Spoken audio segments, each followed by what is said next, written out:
জয় তারা। নমস্কার বন্ধুরা, সবাই কেমন আছো? আশা করি ভালো আছো। ট্রাভেল উইথ তনয়া চ্যানেলের আমার সকল সদস্যদের জানাই অনেক অনেক ভালোবাসা। আজকের যে ব্লগটা দেখছো এটা হলো কৌশিকী অমাবস্যাতে তারা মায়ের মন্দির কিভাবে সেজে উঠেছে, কত ভক্তের আনাগোনা সবই তোমাদের সাথে আমি শেয়ার করব।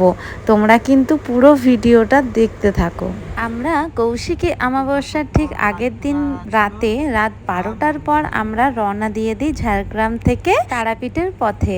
এই কৌশিকী অমাবস্যাটা মেইনলি তারা মায়ের জন্মতিথি উপলক্ষেই পালিত হয়। বিশাল উৎসব ওখানে হয়, প্রচুর ভক্তদের আনাগোনা হয় এই দিনটাতে। এখন আমরা ঢুকে গেছি বাঁকুড়া ডিস্ট্রিক্টে। তো এখন রাত্রি 3টে বাজে। তো সবার একটু চা খাওয়ার ইচ্ছে হলো, তাই একটা মাসির দোকানে দাঁড়িয়ে পড়েছি আমরা চা খাওয়ার জন্য। তো এখন আমরা পৌঁছে গেছি বাঁকুড়াতে। এখানে হাইওয়েতে উঠবো আমরা। তো তার আগে আমরা এখানে একটু চা খেলাম। অন্ধকার দেখাচ্ছে, এখন রাত্রি 3টে বাজে। আমাদের তারাপীঠ পৌঁছতে বাজবে প্রায় 7টা। লোকেশনে 7টায় দেখাচ্ছে, 7টায় আমরা পৌঁছে যাবো। যেহেতু কৌশিকী অমাবস্যা আছে সেই উপলক্ষে আমাদের যাওয়া। তো দেখা যাক কখন পৌঁছতে পারি। এই প্রথমবার আমি সারা রাত্রে জার্নি করছি, ভাবা যাচ্ছে না, চোখের পলক একটুও পড়েনি। আমাদের সাথে যারা গেছিলো তারা ঘুমিয়েছে, কিন্তু আমি যেন চোখের পলক ফেলতেই পাচ্ছি না। আমি যেন রাস্তার দিকে চেয়ে আছি আর ভাবছি কখন পৌঁছাবো। সারা রাতের জার্নিটা কিন্তু একটু কষ্টের হয়, কিন্তু ভীষণ মজাদারও হয়। মানে কিভাবে যে রাত থেকে ভোর হলো সেটা চোখের সামনে দেখলাম আকাশ আলোকিত হয়ে সূর্য উঠল। ভীষণ একটা সুন্দর দৃশ্য দেখলাম। এই কৌশিকী অমাবস্যাতে মায়ের যে আমি দর্শন করতে পারবো, সত্যি আমি কখনো ভাবিনি এই দিনে আমি মাকে সাক্ষাৎ সামনের থেকে দেখতে পাবো। আগের বছর কৌশিকী অমাবস্যাতে আমার মামারা গিয়েছিলেন, তারা পুজো দিয়ে এসেছিলেন এবং সেখানের কথা শুনে আমার ইচ্ছেটা বেড়ে গেছিলো যে এবছরে আমি যাবই। কিন্তু হঠাৎ করে যখন আমি দেখি যে সামনে কৌশিকী অমাবস্যা, তো কিভাবে যাব? তো ট্রেনের টিকিট দেখলাম, ট্রেনের টিকিট তো নেই।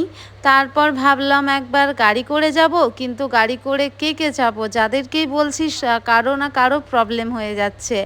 তারপর ভাবলাম থাক, নেক্সট ইয়ারে সবাই প্ল্যান। কিন্তু হঠাৎ করে আমার মামারা যাচ্ছিল শুনে আমার এত আবার ইচ্ছেটা বেড়ে গেছে, দিয়ে মামাকে বলে বসলাম যে আমরাও যাব। তাই আমি আর রাজ মামাদের সাথেই রওনা দিয়ে দিলাম। তো জানি না কেন, হয়তো ঠাকুরেরই ইচ্ছে ছিল তার মন্দিরে যাতে আমি যাই। তো আর আমার ইচ্ছেটাও কিন্তু প্রচুর পরিমাণে ছিল, এই জন্যই হয়তো আমি তার দর্শন করতে পেরেছি কৌশিকী অমাবস্যার দিনে। তো এই কৌশিকী অমাবস্যাতে কেন তারা মায়ের মন্দিরে এত পরিমাণে ভিড় হয় দেখেছো? এখানে কিন্তু রাস্তাঘাটও বন্ধ করে দেয়, নো এন্ট্রি করে দেয়। মানে তারাপীঠে ঢোকার রাস্তাটাতে ওখানে কোনো বাইরের 4 চাকা গাড়ি অ্যালাউ করে না। ওখান থেকে টোটো বা অটো করে মন্দির অবধি যেতে হয়। তো সেই রকম আমাদেরও গাড়িটা আমরা পেট্রোল পাম্পের ওখানে পার্কিং এরিয়াতে আমরা রেখে দিয়ে আমরা অটো ধরে চললাম মায়ের মন্দিরের কাছে। তো এই দিনে কেন এত মায়ের ভিড় হয়? কারণ সাধক যে বামা খ্যাপা রয়েছে, তিনি এই কৌশিকী অমাবস্যার দিনেই মাকে দর্শন পান এবং ওখানে মা প্রতিষ্ঠিত হন। তো সেই জন্য জন্মতিথি হিসেবেই এই কৌশিকী অমাবস্যাটা একটা বড় উৎসব পালন হয়। প্লাস এখানে প্রচুর তান্ত্রিক, তারপর সাধু সন্ন্যাসীরা এখানে প্রচুর যজ্ঞ করে। আর যারা হচ্ছে ব্রাহ্মণ পুরোহিত রয়েছে তারাও এই সময় প্রচুর যাগযজ্ঞ করে, এই সময় তাদের সাধনা সিদ্ধি লাভ করার জন্য। তো সবই তোমাদেরকে আমি দেখাবো, আমার এই পুরো ব্লগটা তোমরা কিন্তু দেখতে থাকো। তো এখন আমরা তারাপীঠের ঠিক কাছাকাছি পৌঁছে গেছি। ওখানে গিয়ে দেখি লজের প্রচুর সমস্যা, হোটেল তো পাওয়াই যাচ্ছে না। যে হোটেলগুলো, আমরা একটা হোটেলে ঢুকেছি, সেখানে বলেছিল 5,000 টাকা নিবে, একটা বড় রুম থাকবে, ডাবল বেডের রুম। তো 5,000 বলেছিল, কিন্তু কিছুক্ষণের মধ্যে সেটা 10,000-এ তারা অন্য লোককে তারা ওই রুমটা দিয়ে দেয়। তো এইভাবে একটা হোটেলের কিন্তু প্রচুর বড় সমস্যা হয়, তাই আগের থেকে বুকিং করে তোমরা এসো। তো আমরা মোটামুটি ভালোই একটা রুম পেয়ে গেছিলাম, ডবল বেডের রুম, এসিওয়ালা। তো এরপর আমরা হোটেলে গিয়ে ফ্রেশ হয়ে চললাম মাকে দর্শন করতে। শোনা গেছে নাকি কৌশিকী অমাবস্যাতে যতক্ষণ অমাবস্যা তিথিটা থাকে ততক্ষণ নাকি মা ওখানে থাকেন। তো এই জন্য ভক্তরা এত পরিমাণে যায়। ওই সময় যদি তুমি মায়ের কাছে যা মনস্কামনা, যা ইচ্ছে থাকে মায়ের কাছে মন খুলে চেয়ে থাকবে, দেখবে মা তা পূর্ণ করবে। এখন আমরা ঠিক তারা মায়ের মন্দিরের গেটের কাছে এসে গেছি। এই তো গেট পেরিয়ে গেলাম। এরপর আমরা যাচ্ছি মিষ্টি প্রসাদ কিনতে। প্রসাদ কিনেই তারপর পুজো দিতে যাব। পুজো দেওয়ার অনেকগুলো লাইন ছিল, একটা 500 টাকার লাইন, একটা 1000 টাকার লাইন, একটা 2000 টাকার লাইন, এইভাবে লাইনগুলো ছিল। তো আমরা কোনো টাকার লাইনে আমরা যাইনি, আমরা দূর থেকে মাকে দর্শন করে পুজো করেছি। এই সময় মাকে দূর থেকে দেখাও যা, সামনে থেকে দেখাও তাই। তাই আমরা মনে করেছি যে আমরা টাকা দিয়ে মাকে দেখতে যাব না, আমরা দূর থেকেই মাকে দর্শন করব। অন্য সময় আমরা গেছি টাকা দিয়ে, ভেতরে ঢুকেছি, মাকে সুন্দর করে দর্শন করেছি, কিন্তু এই সময় এত পরিমাণে ভিড় না, তো এতক্ষণ লাইনে দাঁড়িয়ে ঢোকার কোনো মানে হয় না। মেন তো দর্শন করা, সেটা দূর থেকেও দর্শন করা যায়। এই দোকানটাতেই আমরা মায়ের ভোগ প্রসাদ কিনেছিলাম। কিনে তারপর এক পান্ডাকে ধরে আমরা মায়ের মন্দিরের সামনে গিয়ে পুজোটা সেরে ফেলি। পুজো সারার পর তারপর ওখানে চারপাশটা ঘুরে দেখি, ধূপ জ্বালিয়েছিলাম।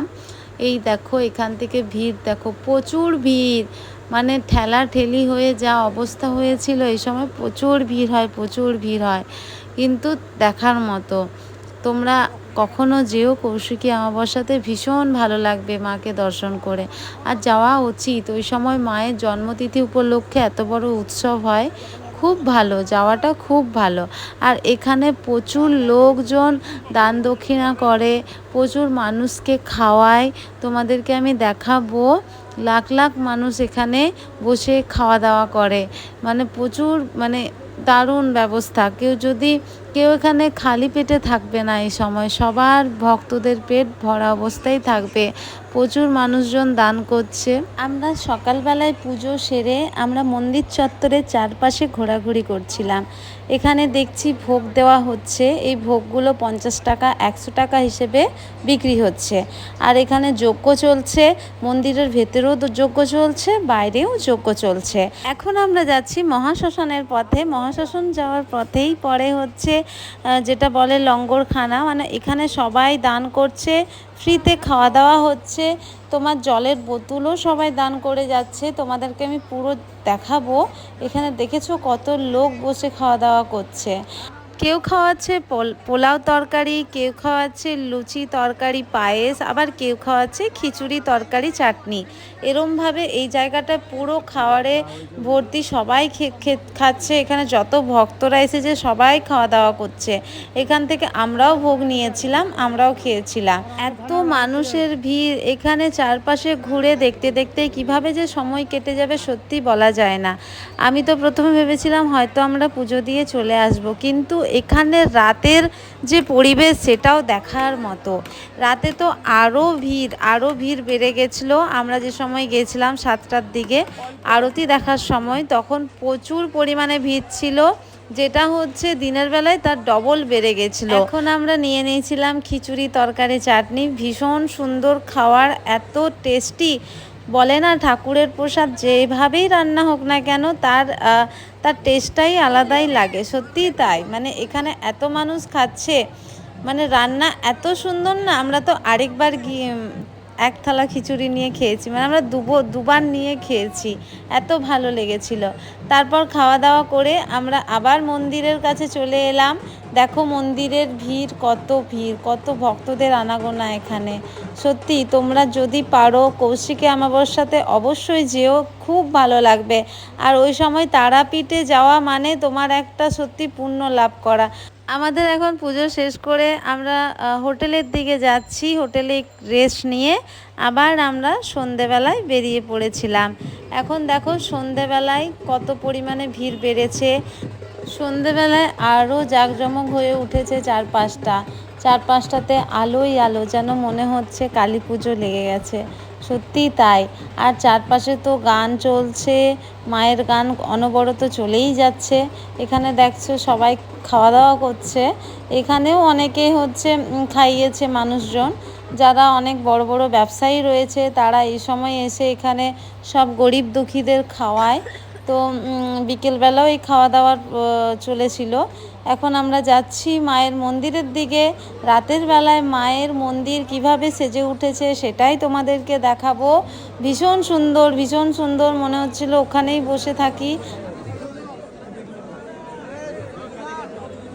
দেখো কত ভিড়, কত ভক্ত এসেছে। কেন এসেছে, কার টানে এসেছে, নিশ্চয়ই কিছু ব্যাপার আছে। সত্যিই তাই। মা ভীষণ দয়ালু প্রকৃতির। মায়ের কাছে যা চাওয়া হয় মা মন থেকে তা দেয়।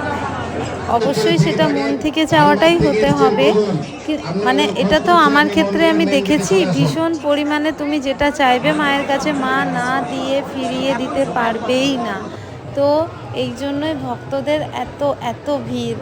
মানে রাতে বলো দিনে বলো সব সময় ভিড়।